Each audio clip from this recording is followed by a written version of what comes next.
Titled Climbing the Ladder of Successful Expansion.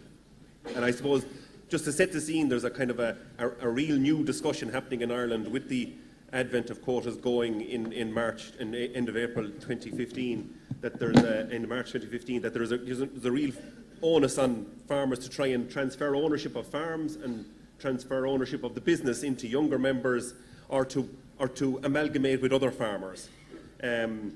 So we're lucky today to have two very good speakers who have already started on that road of transferring ownership or farming in a different method than just owner-operators. I'm not going to go into a long introduction. Our first speaker is Sean Cummins. He farms about 40 minutes north of Clonmel here up in Kilkenny. He's farming with his father James. He has a degree in ag science, a PhD from Moore Park. And he's obviously farming, a lifelong farmer. So he's starting off now farming with his father in a new ownership structure, and he's going to tell us about it. So Sean, over to you.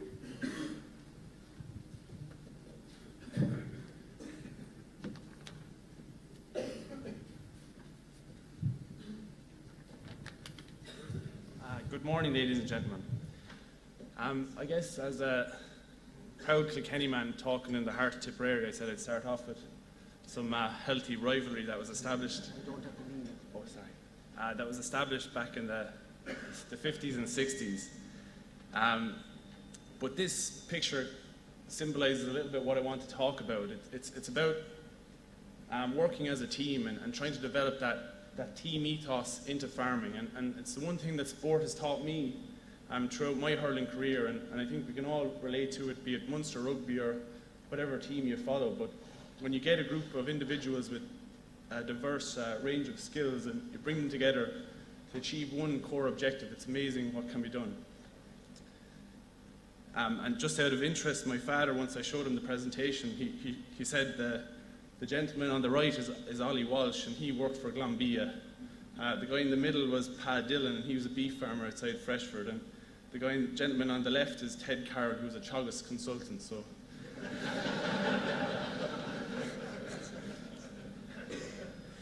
So this is our team, myself and my father, be it maybe 20 years ago. I spent my whole life either farming or learning how to farm, how to do the best I could. So as Jack said, I did my degree in UCD, and I spent 4 years down in Moore Park researching dairy cow fertility with Stephen Butler. And then I got an opportunity to travel, and through Nuffield I went to Australia, New Zealand, and Southeast Asia, Taiwan, Indonesia, and back through Holland and the UK. And I guess for me, I wanted to get an idea of what I could do on my home farm, what I could do with my father, and I concentrated on cows and milking parlours and roadways and structures. But I think I was missing the big picture. I was missing the most important part of any business, because I was focused on the technologies and the processes, but I forgot about the people. And if I wanted to be successful at home or as a farmer in Ireland, it was through people. I wasn't going to do it by myself. I wasn't going to do it alone. And whether I liked it or not, I had to create a win-win for myself and my father. I had to create a situation where he would have got what he wanted so that I could get what I wanted.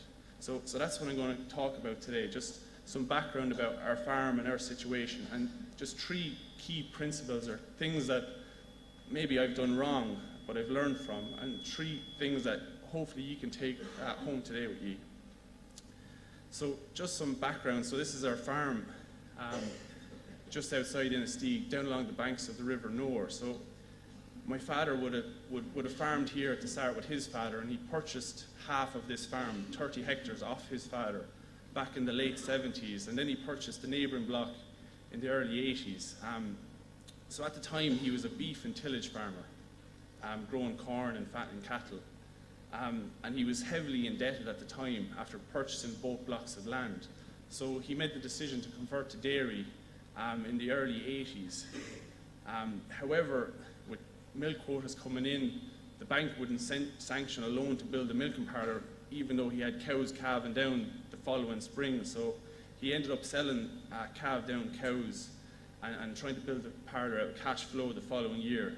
So he started off then with milk quota just for 12 cows in the block. So he was, I guess he was in a rock and a hard place, whereby he had to milk his 12 cows, keep the beef enterprise, run a tillage farm, and he also started contracting spread and lime just to pay down the debt. And between, I guess over the next 25 years, he's grown the milk quota to get to a 65 or 69 cow herd. And he's always kept the beef enterprise going and phased out tillage and spread and lime and so forth.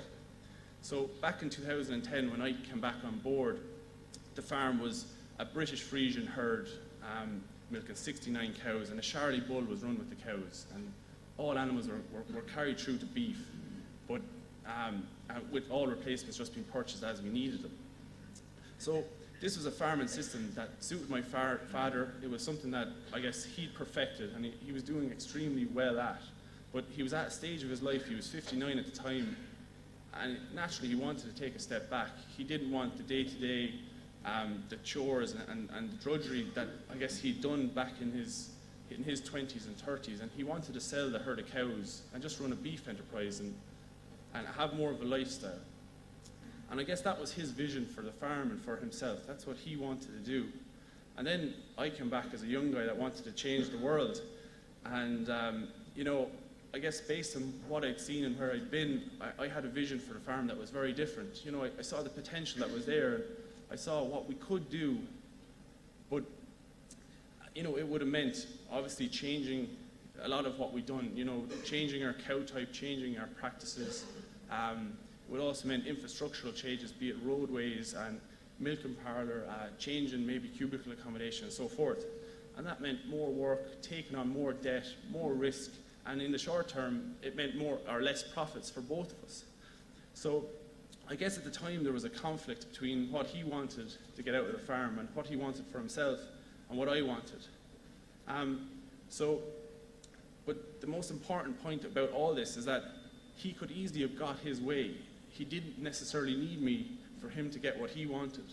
So the onus was on me to try to create a situation whereby I could give him, or at least I'd come up with a solution to give him what he wanted, so that I could develop the farm together with him that would I guess be mutually benefiting to both of us.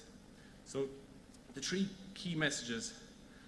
So I guess when you're thinking about picking a team or you know, if you're Brian Cody in this situation, you have to think about the person you want on your team. That's the first step. The second step then is to try get them to buy into that one goal that unify you, that will be important. That's the second step. And the third step then is, once it's up and running, is to keep it as harmonious as possible. Keep everyone ticking along nicely. So those are the three messages I'm going to give you today. So I guess before you actually engage with that person and you bring a proposition to them, before you get to that point, I found it really beneficial to put myself in his position and to see the world through his eyes, to understand, well, firstly, what was his world views or what was his attitudes towards farming and work, and firstly, was this someone that I felt I could work with? Do you know, we're going to be in a work environment, so do I feel that, you know, we have, I guess, complementing personalities? Fair enough, we might have different skills, but can we work together? That's the first step. And then the second step is to understand, what did he want? Because if I could understand what he wanted, then I could understand how I could possibly give it to him. So what was his goals and his vision, and what was his expectations over the next 5 to 10 years? So that was the second step. Then the third step was to try any concerns that he may have with working with me. So I had an idea of what I thought we should do, but where was his concern? So for my father, it was to do with risk, it was to do with workload and life balance. So I had to come up with solutions for these. So I came up with a strategy whereby I would guarantee him a wage from the farm, but I would get the profits as good as I could by managing the farm. And any capital development on the farm, I would have to fund that through either cash flow or debt that I would take on. So this was my idea of trying to minimize his risk at the time. So the final step to understanding or seeing the world through his eyes is to see his opinion of me. If I was to go back on board, where would his barriers be with working with me? So from the point of view, you know, where did he see my failings? So I guess I was a young guy and I'd seen a lot, but I'd nothing to back it up, so to speak. So for his point of view, I guess he saw me as some kind of a Gene Ireland test bull, that I looked good on paper, but you wouldn't be using me across the herd, if you know what I mean. So that's something that I knew was going to be an obstacle, so I had to earn that trust. If we were going to work together, these are all the things that I had to work out how I could get this win-win for both of us. But I had to understand how I could get his win first. So I had a strategy in place that would hopefully let me do this. So then the second step is to try unify into that one goal that would benefit both of us. So I had to sell the vision to him. And there was 4 kind of key stages to getting this vision across. So the first one naturally is telling him, is to explaining, this is what we can do, and this is the money that we can make, and this is how it'll work, and it'll simplify everything. So that was the first step, but naturally enough, he was very, very skeptical. He didn't believe me, to say the least. But the next step that kind of pushed us further on down the line to getting that buy-in was for himself to actually visualize it and see it himself. So it was for him to see what I knew could happen. So we went to Moore Park and we went to Ballydaig and we looked at roadways and we saw crossbred Jersey cross cows and we saw how it would all work. And that let him visualize what I saw and what I could see for the farm. And it was trying to bring him on board, I guess. But then he was also a little bit skeptical. It's all well and good in a research farm. Can it be done on a commercial farm? Or more importantly, can it be done on our farm? There's still a great degree of risk in doing so.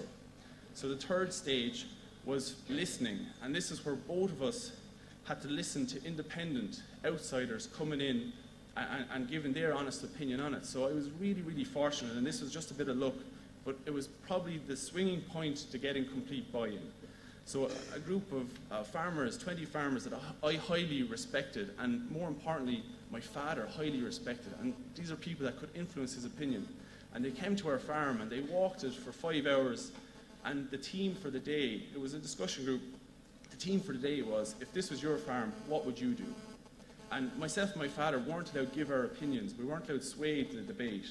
And these groups of farmers, they debated over what they would do and how they would do it. And then they presented their findings to us. And it had a profound effect because it was very similar to what I proposed to do.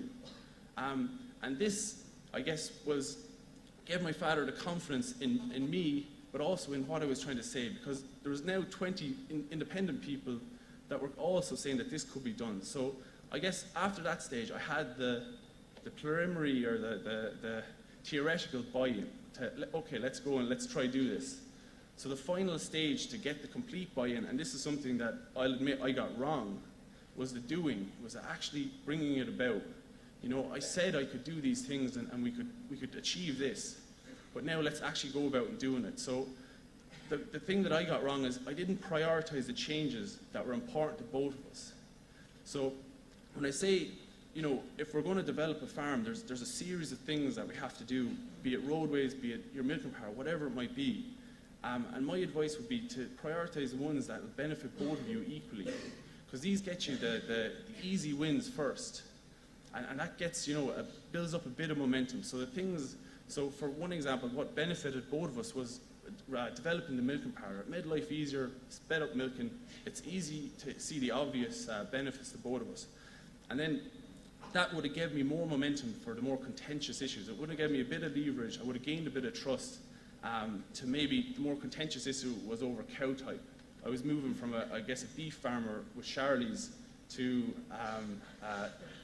Jersey cross animals. So that was a more contentious issue. So the third point, when you get this buy-in, is to try to operate the farm in an environment that's as harmonious as possible. So to create that healthy working environment and to minimize any conflict. And it's natural to say that you're going to have disagreements and you're going to have issues. There's going to be conflict. There's no avoiding it. But the most important point that I took from it is to always keep an eye on the big picture stuff. It's the destination, not necessarily the route. So once the business and the farm is going where you want it to go, the everyday disagreements, they don't really matter. We all have different ways of doing things. And it's a matter of just kind of distancing yourself from those day-to-day disagreements and don't sweat the small stuff. And it is the end result that matters. It's getting there that matters, not necessarily the route that you take. Now in saying this, there is some key, I guess, important issues that you know are important to the business and to the farm. And it might be around cow type, it might be around maybe your feeding system or the level of concentrate, whatever it may be. And you stand strong on those issues, but don't be afraid to concede on the other issues. And for us, I guess, farming independently, very often we never have to concede. We're the ones that make the decision, and generally we don't have to run it by anyone else. So there's no one to tell us that it was right or wrong. So it's something that us as dairy farmers, something we have to address, is to be able to concede or hand over an element of control of the business. And it's my belief, if there is a disagreement or any kind of an argument, that 1/3 of the time you're more than likely going to be right, but 1/3 of the time you will be wrong, and 1/3 of the time it's impossible to know who's right and wrong. So be very careful what you dig your heels in on. Be very careful what you make a stand on, because there's 2/3 of the time it won't be the right decision. So just to summarize, so where have we come from, I guess, so what has happened on the farm? So over the course of the last couple of years, there has been great developments, and all this work has been done in-house. None of this was done outside. It was always done by ourselves and the family. So we put in 1.5 kilometres of 40 mil water pipe running up through the main farm. It's a very long, slender farm, and we also put in 1.5 kilometres of 5-metre wide roadways. So this is after improving, I guess, our access to paddocks, and it's after opening up the farm for the dairy herd. We replaced our Charlie bull with 6 weeks of AI, and we're using Norwegian red and Jersey crossbred or stock bulls for mopping up. And like I said before, we also we upgraded the milking parlour, making life a lot easier and knocking 20 minutes off of milking time. And this was done by there's been a lot of changes, and it has been as smooth as possible for both of us. So just to summarise, it's my belief that farming in Ireland, if we want to get access to our limiting factor, which is land, we're going to have to start approaching farming as more of a team game. We're going to have to become team players. But it is amazing what you can achieve when you create that win-win for both people. And those are the 3 key points: is to see the world through their eyes, to get them to completely buy into the vision, and then to concentrate on that destination, not necessarily the route to get there. Thank you very much.